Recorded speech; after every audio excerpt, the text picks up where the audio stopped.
So Tom and I have been working on this Wunambal Gaambera healthy country plan now for quite some time. Tom is much more closely associated with the Wunambal Gaambera community and has been associated with them all his life. I'm a much more recent interloper, so he'll correct me where I go wrong. The story I'm going to take you through it's a bit less about Miradi specifically, and a bit more about an overall approach to using open standards through healthy country planning and for monitoring and evaluation, and particularly a process of evaluation over time. So we're talking about the Wunambal Gaambera Healthy Country Plan. The part of the world we're talking in the top left-hand corner of Australia in the Kimberley region. So the region that's sort of highlighted by the blue boundary. It's about 2.5 million hectares, about 1 million hectares of land, and 1.5 of ocean. The timeline I'm talking about is this thing. I'm just going to make you all go away so I can see my. Talking about a process from around the start of 2007 up until last year is the timeline I'm going to go across. Where initial discussion about a plan began in sort of 2007. Developing a plan didn't begin until well into 2008. It was completed in 2009. And then it didn't so much just sit around, but it wasn't actively used until really into 2011 when Tom became more formally involved as a Healthy Country Plan Manager.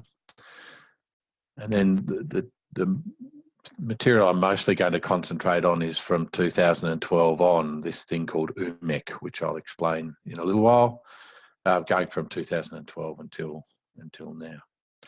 The plan itself was developed through a very active participatory process, a number of meetings with communities on country,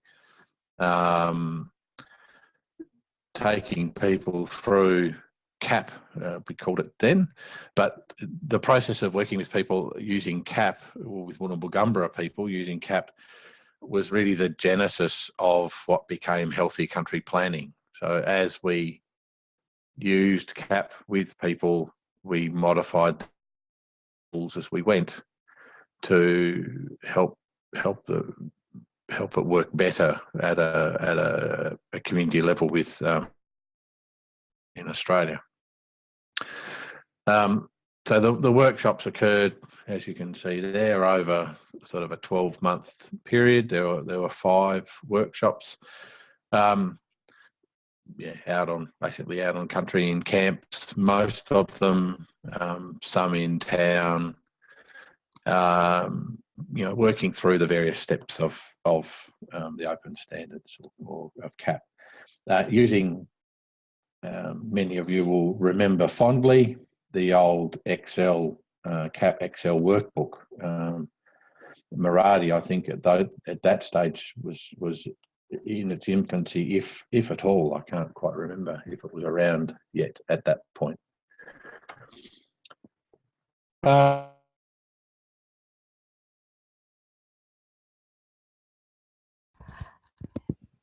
think we've lost your sound, Stu.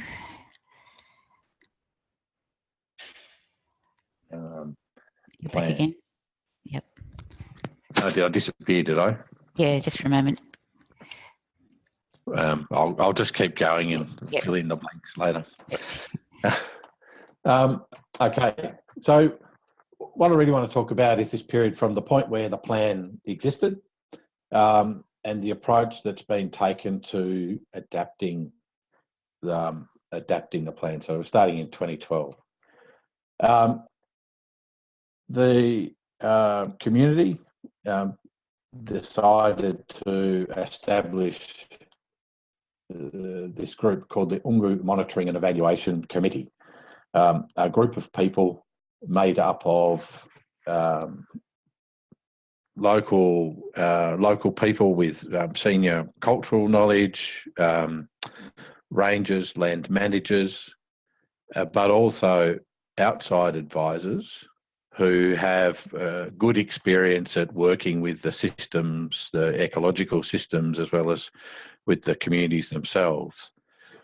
So a mixed group of people, as well as support agencies, to assist the community in working through the plan and its implementation. And I'll come to the terms of reference in a moment. In fact, I'll come to the terms of reference now. That's the Healthy Country Plan process. So the terms of reference for this group were, in summary, these four things. So the group was set up to provide advice on whether the plan was being used. So it took the view that the start of monitoring and evaluation of the plan was the first point. If the plan is being used, we can say something about that.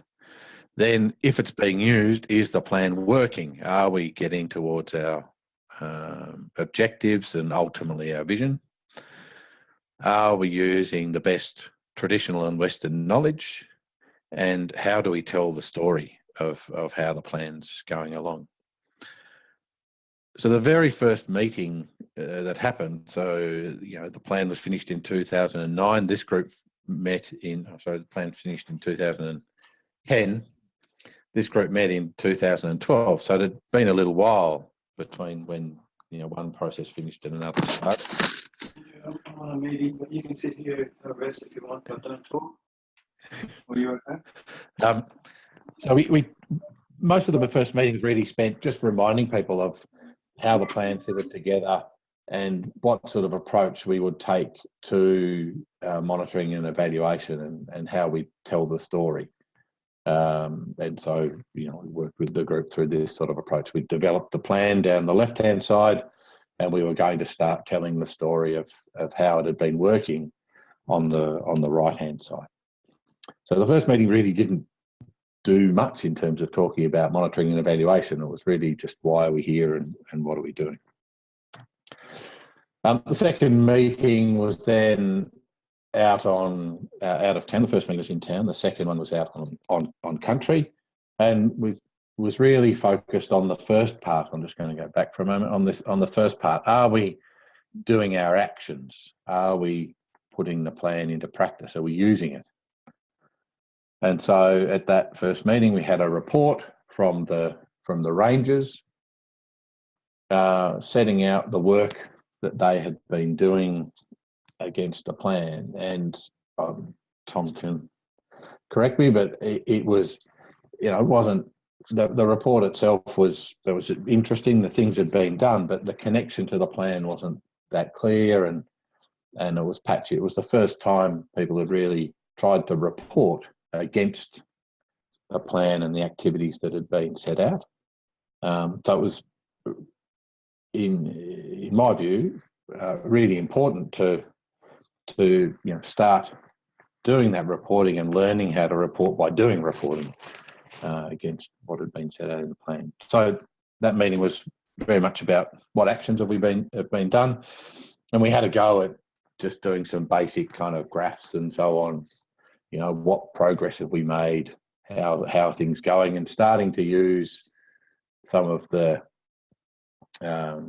metrics that are in Miradi for how you report on actions. It's minor issues, major issues, and so on. But with a bit of interpretation. So just from that first meeting, not getting too carried away with the more complex monitoring, just a fairly straightforward, are we using the plan? Next time around, we decided to start to try and work on the second part of the question, not are we using the plan, but is the plan working? And to do that, when the Healthy Country Plan was first done, we didn't do things like results change. So we went back to the major strategies, the major work areas, and started to retrofit the work that had been done into some results change and notes, and started to work on those. So this is, 3 years after the plan had been completed. We were starting to think about these sorts of things. And at each of our workshops, as well as time inside working on these things, we'd also spend time reviewing a number of other elements of each of the plan. So when the plan was done, it was done very much by the community. The attributes and indicators for the targets hadn't really been fully reviewed. So at each workshop, we'd have an activity which focused on the core thing we were doing the workshop for. So are we doing the actions, or let's do some results change? But we'd also make sure we had time out on country with the committee, and we'd go and look at and talk about 1 or 2 targets and start to review the indicators and so on. So this is just us doing that.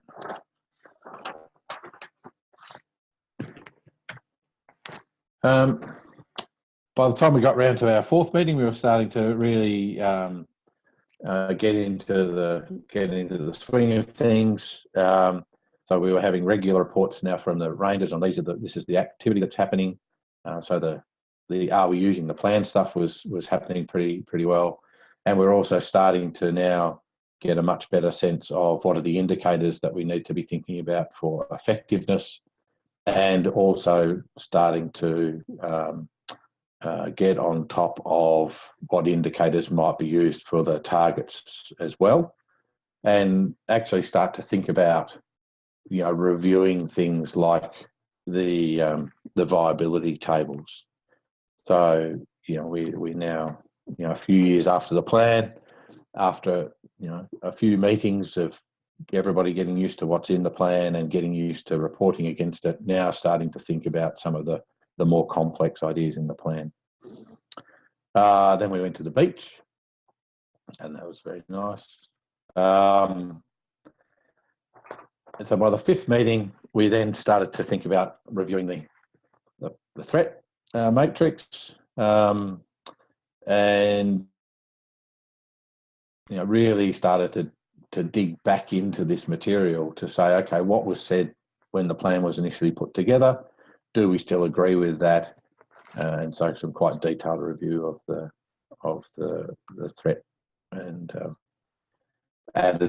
we added some new threats. We revised the ranking on some other threats, and so on. But also by this point, it was clear that the plan, despite being driven by the community and all the thinking we'd been doing around it, the plan itself had missed a big area of indicators, and so we had a workshop to actually start to introduce a whole new set of indicators and ideas, social indicators, to make the plan much richer.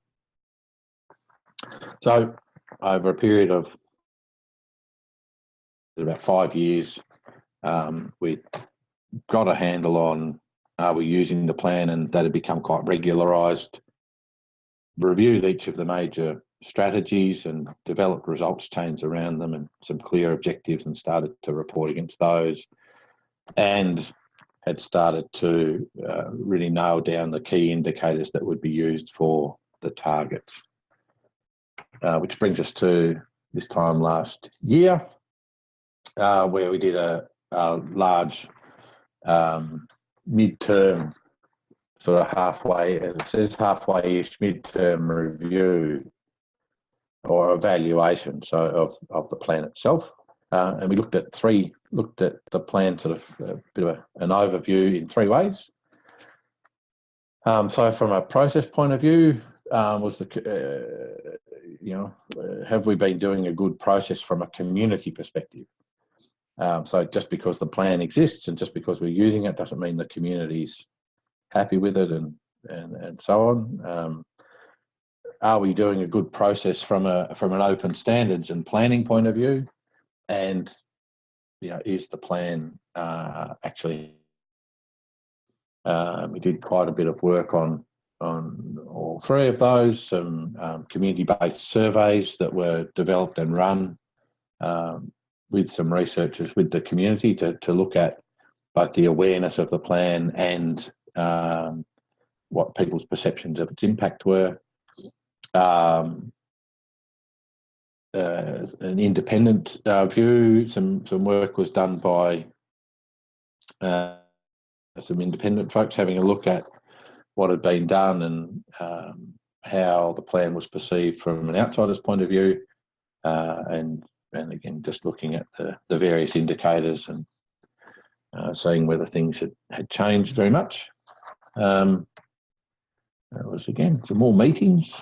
Didn't spend a lot of time sitting around talking when you're doing this sort of thing, but a couple of key things to pull out of that. There's a paper coming out. I'm not sure when. Tom can I'm sure update us. There's a paper coming out which puts a lot of detail into the midterm evaluation. But a couple of observations I'd like to make. So the Rangers as they do at every meeting, they did a report on the work that they were doing. But the difference between this report and the one that was done 5 years earlier was dramatic. In that this time, when the report was put forward, it was clearly linked to what had been proposed to be done or what changes had been made in the plan over the years. It provided evidence. Here's what we're doing. Here's why we're doing it. Here's how it worked. It was just a huge change in the capacity of the group to talk about what was being done and what needed to be done. We did some self-assessment work on how we thought the process itself had been going, and interestingly, although we'd worked on results change, people still found that they were pretty challenging to get their head around, which is not surprising. And although this group itself has been monitoring, it was the one area of all the self-assessment areas, it was the one area that the group marked itself harder. That's because the group really understands now much better what's required in order to be able to tell the story, and so it's a good understanding of where the gaps are there. A number of changes have now been made to the plan. Some of one of the targets has been revised up because of the work that's been done, but most of the other targets, it's too early to tell whether there's been any change. It's only been 5 years. Some of the threats have changed, and we've introduced a new target. It's been going along really well. This is the UMEC as it stands today. This time.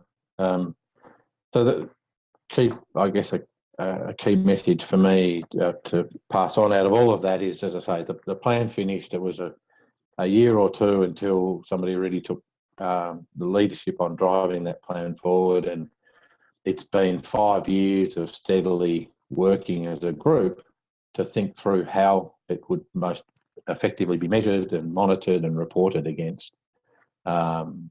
And so these things take time, but I think it's going well. Lastly, it's the Miradi groups, I should say. So we've moved, the whole plan's now moved into Miradi, and we do use Miradi to keep track of it. But this is more about the process.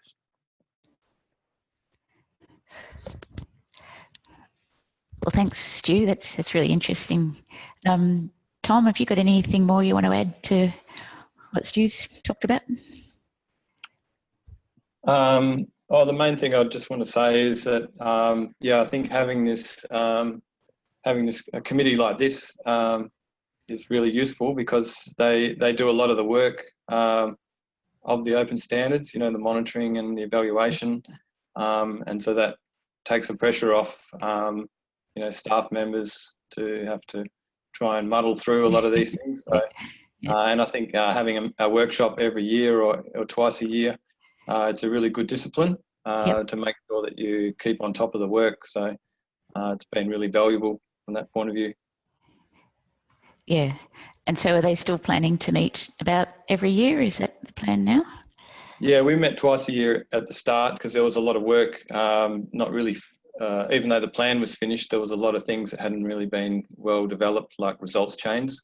But once that was sort of established, we've gone down to once a year now. And so we're about to meet again this month.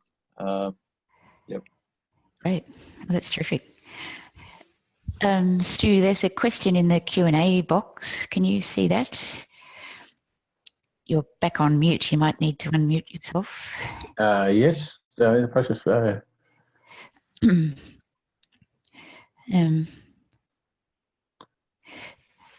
So were you focused on trying to know whether you were really implementing the plans and activities as you'd set them out? I'm guessing that says. Yeah. So that, basically, that's right. That's the question is. So is the plan being implemented? So you've spent all this time developing it. Are you actually using it? Yep. And then, if you are using it, are you seeing the results you expected, or what effect are you having? So it's really, it's really the two questions. Yep. Cool. There's a few more questions in there. If they've got quick answers, go for it. Otherwise, I might get you to answer by text. Looks like they might have quick answers. Do you want to go for it? I think you might have disappeared, Stu. Yeah, I can probably answer them if you like. Yeah.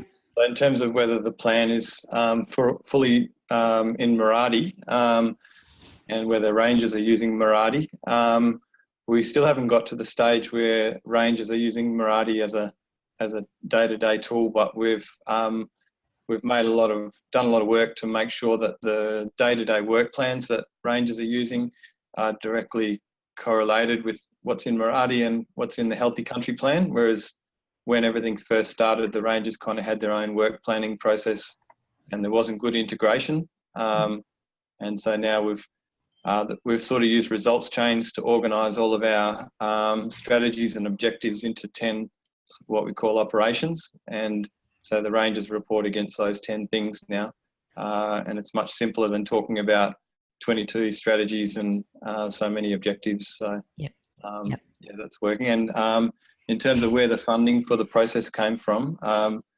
the group Wunambal Gaambera have a partnership with Bush Heritage. So some of the funding comes from Bush Heritage and some comes from the Australian government through the Indigenous Protected Area and working on country ranger programs. Great. Thanks very much, Tom, and thanks, Stu. That's terrific. That's really interesting stuff. I think that project's just amazing myself. Good example for